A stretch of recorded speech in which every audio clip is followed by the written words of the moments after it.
इस कार्यक्रम के पुण्यार्जक हैं श्री केवल Chand Jain, Rajesh Jain, advocate Nirmal Kumar Jain, civil engineer परख जैन, वास्तुविद एवं समस्त मिठिया परिवार, कटरा बाजार, ललितपुर। दया भावना फाउंडेशन, जिसके नाम में ही छिपा है दया का स्वरूप, जिसके अंतर्गत आचार्य श्री विद्यासागर जी महामुनिराज के मंगल आशीर्वाद एवं मुनिश्री 108 अविचल सागर जी महाराज की पावन प्रेरणा से संचालित हो रहा है भारत का सर्वश्रेष्ठ आचार्य विद्यासागर गौ उपचार अस्पताल एवं भगवान श्री राम पक्षी उपचार अस्पताल। ग्वालियर झांसी हाईवे से 110 kilometre, Jhansi Kanpur highway, Jhansi Tikamgarh highway, Jhansi Shivpuri highway, Jhansi Lalitpur highway पर घायल, जख्मी, बीमार, दुर्घटनाग्रस्त गायों का एवं अन्य पशु पक्षियों का उपचार एवं संरक्षण का कार्य फाउंडेशन द्वारा किया जा रहा है। फाउंडेशन का भारत के प्रत्येक 4 लाइन, 6 लाइन एवं अन्य राष्ट्रीय महामार्गों पर प्रत्येक 150 से 200 किलोमीटर के अंतराल पर आचार्य विद्यासागर गौ उपचार अस्पताल संचालित करने का लक्ष्य है। आप भी दया भावना फाउंडेशन द्वारा किए जा रहे सराहनीय कार्य में आर्थिक सहयोग अवश्य प्रदान करें।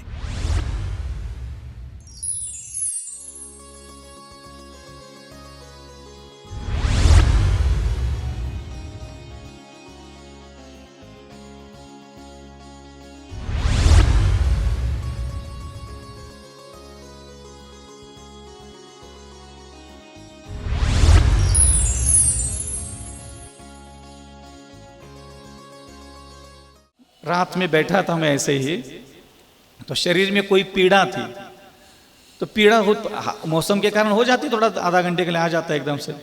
तो हम बहुत दुखी होकर बैठ गए और धीरे से मुझे याद आ गया, महीने का विचार सागर ये सच्चा सुख है कि दुख, झूठा दुख है, पहले चेक करो, नहीं तो भगवान के पास तो 1 घंटा बैठा रहेगा।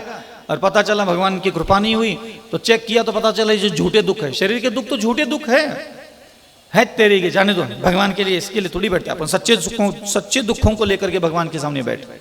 फिर मैंने वो शरीर का दुख, वाणी का दुख, संसार का दुख, कमेटी के लोग दुख दे रहे, समाज के लोग दुख दे रहे, जानवर दुख दे रहे, सारे दुख मैंने छोड़ दिए और सच्चे दुखों को याद कर ले। मेरा सच्चे दुख कौन कौन से है, हाँ। और बस मैंने जैसे ही सच्चे दुखों से दुखी होना चालू किया, भगवान जी सामने आकर के अविचल सागर चिंता मत करो। तो पहले थोड़ा झूठे दुखों को अलग भी तो करो। अरे हम कुएं में पानी पे निकले जाते तो भी 2 बार ऐसे ऐसे अंजुली से कर लेते। कचड़ा सामने आता है, उस कचड़े को खाया नहीं जाता, पिया नहीं जाता। तुम्हारे दिमाग में भी कचड़ा भरा पड़ा है, तुम्हारा दिमाग दिन भर तुम्हें झूठे दुख दिखाता रहता है, उसको थोड़ा अलग कर दो, साफ सुथरा पानी मुख में डालो, सच्चा दुख पी लो। देवता यही बैठे, करोड़ों करोड़ों अरबों देवी देवता यही बैठे, सब अतिशय करने के लिए मरे जा रहे। बस उनको अविचल सागर जैसा सच्चे दुखों में दुखी होने वाला जीव चाहिए। और हम बहुत दुखी है, हमसे बड़ा दुखी कोई संसार में नहीं है, लेकिन हमारे सारे दुख सच्चे हैं। ये हमने भगवान को पूरा विश्वास दिलाया, भगवान मैं कभी झूठे दुखों से दुखी आपके सामने नहीं आऊंगा, मैं जब भी तेरे सामने आऊंगा मेरे सच्चे दुखों को लेकर के ही आऊंगा। तो एक ऐसी साधना पद्धति, एक ऐसा चिंतन प्रणाली, एक ऐसा विचार किया करो अपने जीवन में कभी, कि कभी तो अपने सच्चे दुखों से दुखी हो जाओ। कितना जिनेंद्र भगवान आपकी चिंता करते हैं। विवाह करने के उपरांत भी भगवान आपको मार्गदर्शन दे रहे हैं। दोनों पति पत्नी मिलकर के बैठो, मेरे सामने बैठो और बोलो मेरे सामने क्षुधा रोग विनाशनाय, बोलो मैं मेरे भोजन से दुखी हूँ, मेरे काम वासना से मैं दुखी हूँ, मेरे मोह आलस से मैं दुखी हूँ, मेरे अष्टकर्म ज्ञान और नशना वेदनीय मोहनी आयु नाम गोत्र से मैं दुखी हूँ। बोलो ना, अंतराय कर्म से मैं दुखी हूँ, ये लाभांतराय कर्म। भगवान मैं जिधर चला जाता हूं मेरा मुनाफा हो रहा है, जितनी ज्यादा बरकत हो रही है, कामयाबी मिल रही, सफलता मिल रही, भगवान ये क्या कर रहा हो तुम मेरे साथ? ये तेरी पूजा, तेरा अभिषेक, तेरी शांति धारा मैं जी के लाने नहीं कर रहा हूं तो कि इधर मेरी सफलता मिल जाए। भगवान ये संसार की सफलता मुझे नहीं पाना है, ये सफलता आज तो जो दे रहा है ये पुण्य कर्म के उदय में दे रहा है, और पुण्य नष्ट होने वाला है, मतलब ये सफलता भी नष्ट हो जाएगी। कहा है को भगवान ये इतनी ऊंचाई पे चढ़ा रहे हो ताकि मैं गिर जाऊं तो मैं खुद को संभल ना पाऊं? नहीं चाहिए भगवान, ये सफलता बहुत जहर होती है। अगर ये सफलताओं का आनंद अगर होता तो फिर तूने क्यों इतना राजपाट, वैभव, धन दौलत और समुद्र पर्यंत धरती के मालिक होने के बाद भी तुमने सारी स्वामित्व छोड़ा क्यों? तुमने देवता तेरी सेवा करते थे, जहां तक समुद्र है वहां तक सारे धरती के मालिक थे तुम। 32,000 मुकुटबद्ध राजा तेरे चरणों में नतमस्तक होते थे। इस पूरे ब्रह्मांड की सबसे सुंदर स्त्रियां तुम्हारी पत्नी थी 96,000, तुमने क्यों छोड़ा?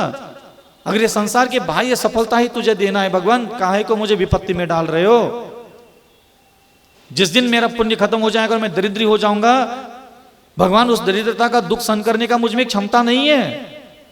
मुझ में इतना साहस नहीं है कि कल ही दिन मुझे 200 करोड़ का मालिक बना दिया और कभी 190 करोड़ का घाटा लग गया, तुम्हें लगता है भगवान मैं उस दुख को झेल पाऊंगा? नहीं है। 200 करोड़ का सुख भोगने के लायक तो हूं, लेकिन 200 करोड़ का नुकसान झेलने के लायक नहीं, इसलिए भगवान ये सुख देना मत मुझे। तो कभी कभी ये सारी इच्छाएं लेकर के भगवान के पास बैठना चाहिए। और ध्यान रखना, जैन शासन में 99% साधना बुद्धि से, विचारों से, सोच से ही होती है। बाहर से तो कुछ ही क्रियाएं हैं। सारी साधना, सारा मोक्ष मार्ग दिमाग, बुद्धि, विचारों में चलता है। जैसे आपकी सोच बदलेगी जीवन के प्रति, वैसा वैसा आपको आगे जाने का एहसास आएगा। हाथ पैर से, क्रियाओं से हम ज्यादा नहीं कर सकते, आचरण में ज्यादा धर्म नहीं ला सकते हम। मर्यादा है हमारी सबकी। आचरण कहां से करें? जब मुझे हार्ट अटैक नहीं आया था, जब मुझे कोरोना नहीं हुआ था, उस समय मेरा आचरण अलग था। आज शरीर शिथिल हो गया, नाना प्रकार के रोगों से घिर गया, आज मैं वो आचरण नहीं कर पा रहा हूं जो मैं खुद ही करता था पहले। खुद ही नहीं कर पा रहे, उतनी साधना, उतना ध्यान, उतना चिंतन, उतना तप खुद ही नहीं कर पा रहे। आचरण की अपनी एक मर्यादा है, अनुकूलता है, लेकिन विचार कभी भी निम्न दर्जे के नहीं होना चाहिए। बुद्धि कभी घटिया नहीं होना चाहिए, पतित नहीं होना चाहिए, मलिन नहीं होना चाहिए। वो विचार में इतना सर्वश्रेष्ठता लाओ, जब हम आंख बंद करें, हम लूले हो, लंगड़े हो, अंधे हो, बहरे हो, बीमार हो, कितना भी दरिद्र क्यों ना हो, लेकिन जब हम आंख बंद करके बैठे और हमारी सोच को जब देवता और भगवान आकर के देख ले, तब वो बिल्कुल हर्षित होना चाहिए कि देखो इसका आचरण भले ही अपनी शक्ति के अनुसार धीरे धीरे कर रहा है, लेकिन इसके विचार कितने श्रेष्ठ है। इसके हृदय में जो दुख है वो वास्तविकता में सच्चा दुख है। तो खाली तुझे सच्चे भगवान चाहिए, सच्चे भगवान चाहिए, तो तुमने तो चिंगाड़ मार दी। भगवान को क्या चाहिए था? सच्चे दुखों में दुखी होने वाला आत्मा ढूंढ रहा था। आपको क्या लगता है, जिन मुनियों को घानी में पेला, जिन मुनियों को उबटी हुई तेल के कढ़ाई में तला गया, जिन मुनियों को सूली पे चढ़ाया गया, जिन मुनियों को हाथी के पैर के नीचे कुचला गया, नदी में फेंक दिया, जमीन में जिंदा गाड़ दिए गए, जला दिया गया, क्या उनके पास नमोकार मंत्र नहीं था? क्या उनके पास कोई स्तोत्र नहीं था? ध्यान रखना, बहुत आसान होता है मुनि बनना, बहुत आसान होता है गृहस्थी बसाना, लेकिन सच्चे दुखों में दुखी होने वाले साधक के जीवन में ही वास्तविकता में अतिशय चमत्कार प्रकट होते हैं। और अतिशय सिर्फ मुनियों के साथ नहीं होते, माता सीता के भी जीवन में देखो, मैना सुंदरी के जीवन में भी देखो। क्यों?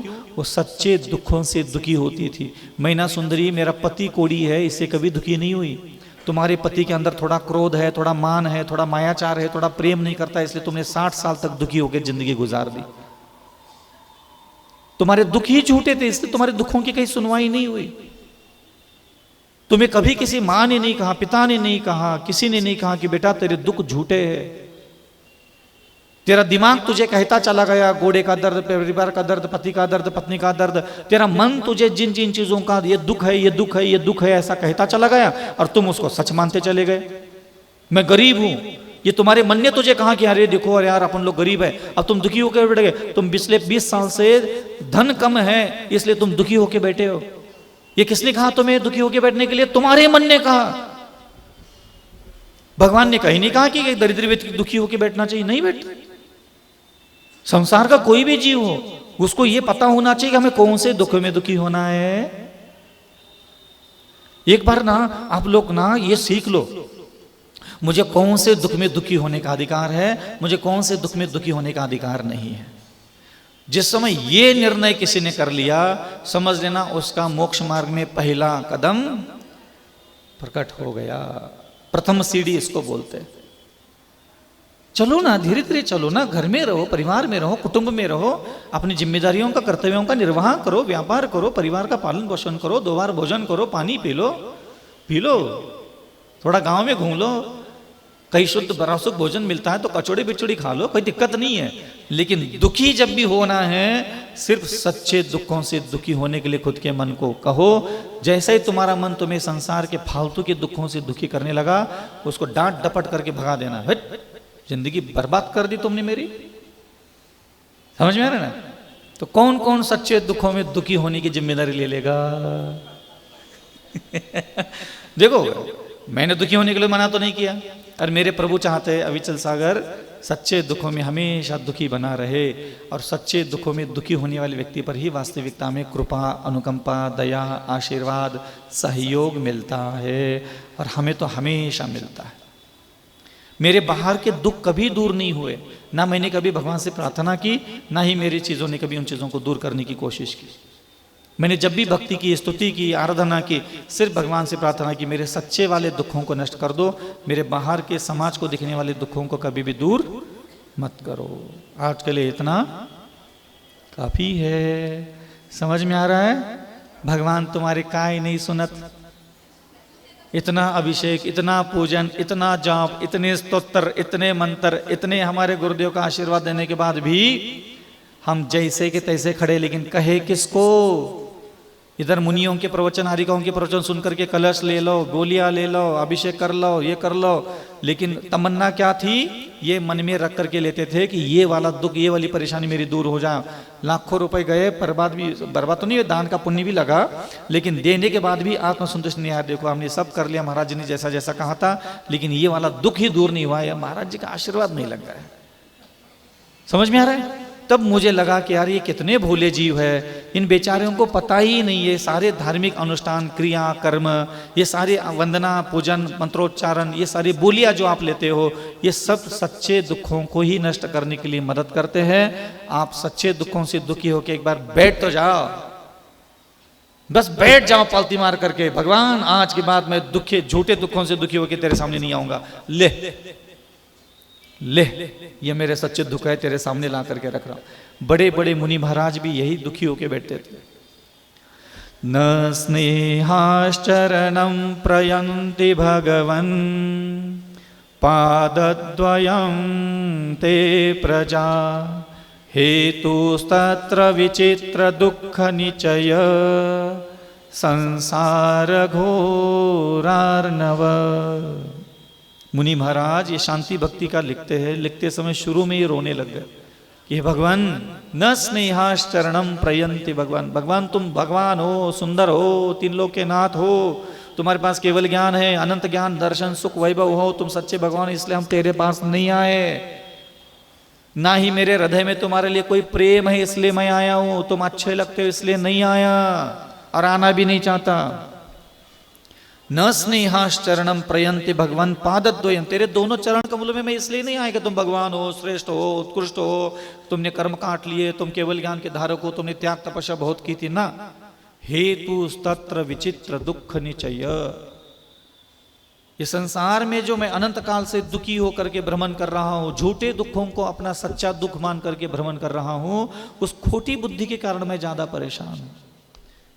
हेतु तत्र विचित्र दुख न चाहिए संसार घोरार्णव, इस अनंत काल के संसार परिभ्रमण में अगर मैं क्यों भटक रहा हूं, तो बस मैं झूठे दुखों को सच्चा दुख मान करके बैठ गया, और उस सच्चे दुख को नष्ट करने के चक्कर में झूठे दुखों के लिए तेरे सामने मैं प्रार्थना करता रहा, तेरे चरण चढ़ाता रहा। लेकिन भगवान जब सांप था ही नहीं वहां, तो रस्सी को कौन डंडा मारेगा? सांप था ही नहीं वहां, जहर था ही नहीं इसमें, मैं रस्सी को ही सांप मान के बैठ गया, तो इसमें तू क्या कर सकता था? तू कैसे आ सकता था मुझे बचाने के लिए? क्योंकि तू तो वहां बैठ के जान रहे ना केवल ज्ञान में, ये तो सांप नहीं रस्सी है।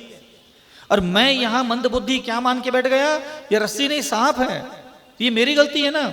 और मैं पूरे जीवन भर ये सोचता रहा कि ये बगल में बैठने वाला ये सांप है, और भगवान आकर के सांप को दूर करेगा, और तू वहां बैठ करके ये जानता रहा केवल ज्ञान में ये सांप नहीं रस्सी है। लेकिन मेरे अकल पर पत्थर पड़े थे, मैंने रस्सी को ही सांप मान के बैठा, इसीलिए तो तू मेरे पास आकर के उसको दूर करने के लिए कभी नहीं आया।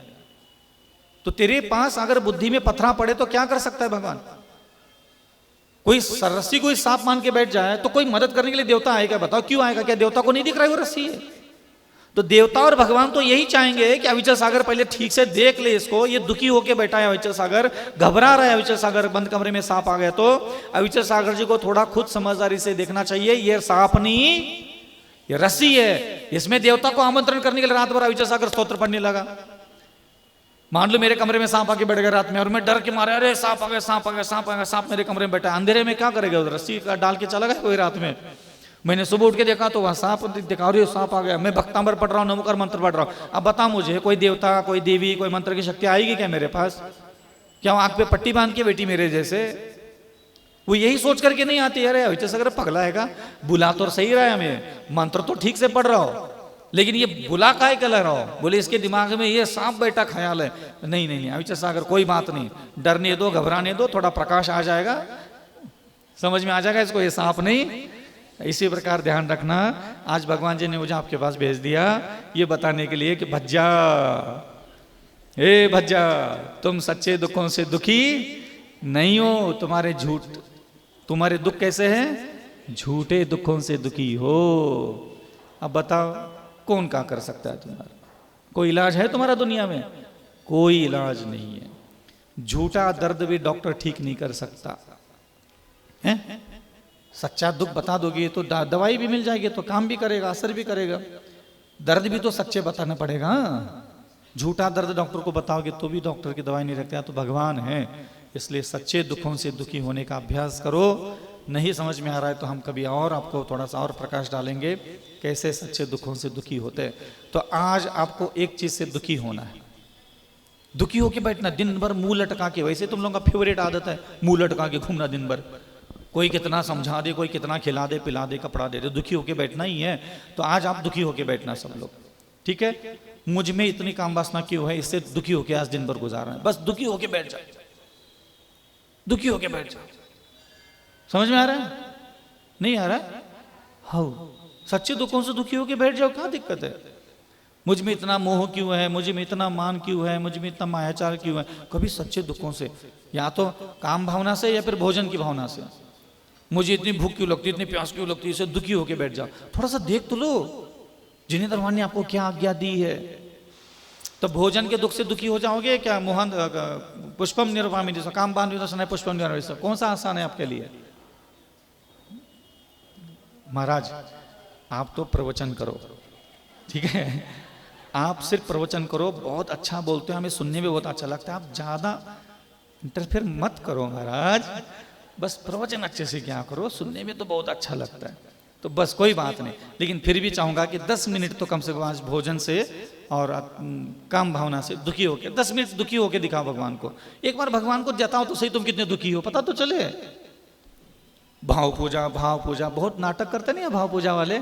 मैं नशा उतार देता हूँ, जो भाव पूजा करने वालों का। इस कार्यक्रम के पुण्यार्जक थे श्री केवल Chand Jain, Rajesh Jain, advocate Nirmal Kumar Jain, civil engineer परख जैन, वास्तुविद एवं समस्त मिठिया परिवार, कटरा बाजार, ललितपुर। क्या आप वास्तुशास्त्र के अनुसार अपने घर का काम कराना चाहते हैं? तो आज ही जुड़ जाइए सिविल इंजीनियर परख जैन वास्तुविद से, जो अपने वास्तु ज्ञान से कराते हैं सारा काम। जैसे पुराने घर का वास्तु बिना तोड़ फोड़ कर सही किया जाता है, कॉलोनी का लेआउट प्लान, वास्तु की 16 दिशाओं के अनुसार घर की प्लानिंग, वास्तु के अनुसार 3D एलिवेशन। हमारे यहाँ सारे कार्य वास्तु की 16 दिशाओं और 32 प्रवेश द्वार को ध्यान में रखकर किए जाते हैं। स्थान महाकाली लाइन, कटरा बाजार, ललितपुर। तो देर किस बात की, हर वास्तु से जुड़ी समस्या का निदान करेंगे सिविल इंजीनियर परख जैन वास्तुविद। संपर्क सूत्र 9630845139।